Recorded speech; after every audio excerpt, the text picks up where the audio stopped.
эфире новости экономики на Якутия-24, в студии Нургуяна Иванова.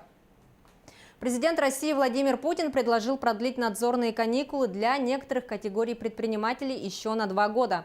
Он указал на необходимость и дальше совершенствовать законодательство, правоприменительную практику, в том числе связанную с деятельностью правоохранительных органов в сфере экономики.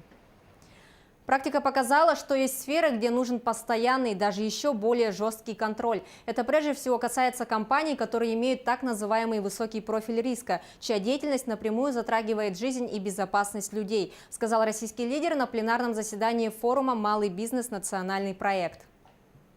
Владимир Путин призвал увеличить госзакупки у малого бизнеса до 5 триллионов рублей. Об этом он заявил на форуме «Опоры России».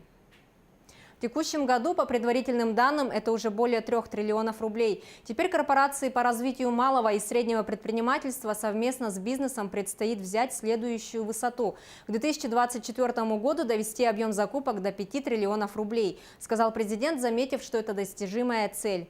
Путин уточнил, что почти 70% закупок приходится на технически сложную продукцию и услуги. Также президент предложил расширять набор инструментов поддержки малого и среднего бизнеса, особенно в наиболее важных областях.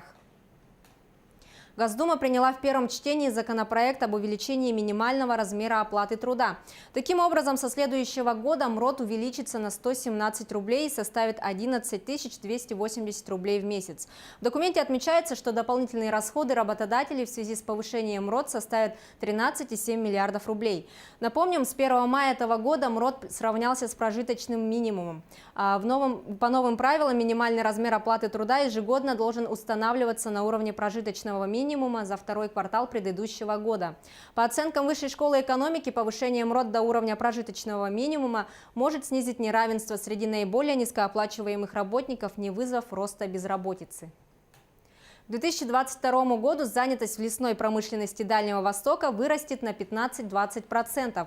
По оценкам специалистов Агентства по развитию человеческого капитала, в настоящее время в леспроме Дальнего Востока работают более 25 тысяч человек, а в перспективе в ближайшие 4 года ожидается рост занятости на 15–20%, в том числе за счет содействия самого агентства.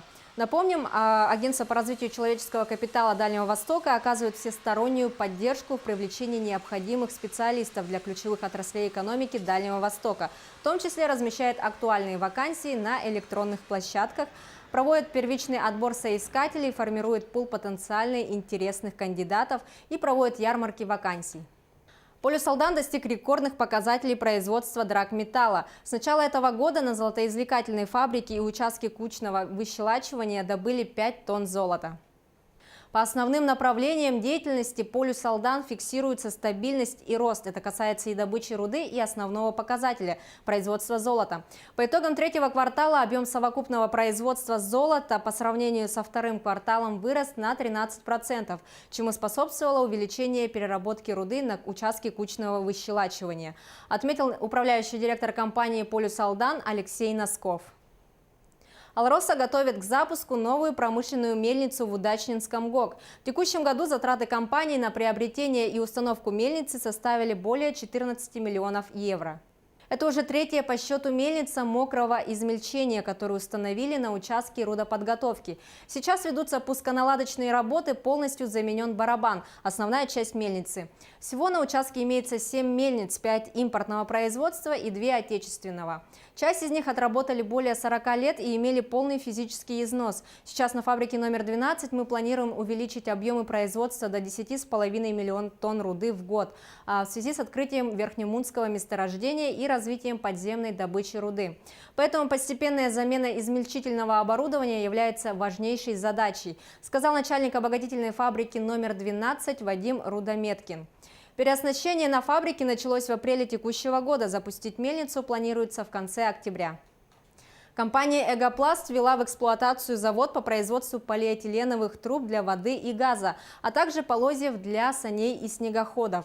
Резидент ТОР «Индустриальный парк Кангаласы» реализовал проект с объемом инвестиций около 40 миллионов рублей по соглашению с Корпорацией развития Дальнего Востока. На предприятии создано 10 рабочих мест. По размеру предприятий, стран происхождения инвестиций, отраслевой принадлежности резиденты сильно отличаются. В одном торе мы можем видеть и мегапроекты, и макропредприятия. Все резиденты имеют право на идентичный набор преференций, льгот и поддержку управляющей компании. Причем персональное и бесплатное сопровождение всех инвестиционных проектов является нашей визитной карточкой, подчеркивает Денис Тихонов. В настоящее время подписано 16 соглашений о реализации инвестиционных проектов ТОР «Индустриальный парк Кангаласы». Общий объем инвестиций составляет более 2,4 миллиардов рублей. Завод компании «Эгопласт» стал 6-м реализованным проектом резидентов ТОР. Фактические вложения в работающие предприятия составляют 560 миллионов рублей. Эксперты прогнозируют рост доллара до 80-90 рублей при падении цен на нефть. По оценкам экономистов, такое ослабление рубля возможно при снижении цен на нефть до 50-55 долларов за баррель, а также сохранении внешних санкций и покупок валюты на внутреннем рынке для Минфина. Об этом говорится в аналитическом обзоре РАНХИКС и Института экономической политики имени Гайдара.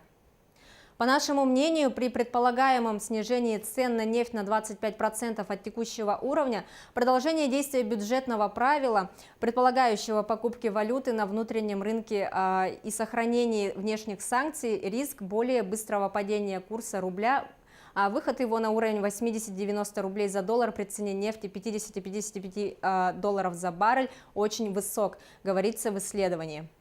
Тем временем сегодня доллар повысился и составил 65 рублей 31 копейку. Курс евро уменьшился до 74 рублей 85 копеек.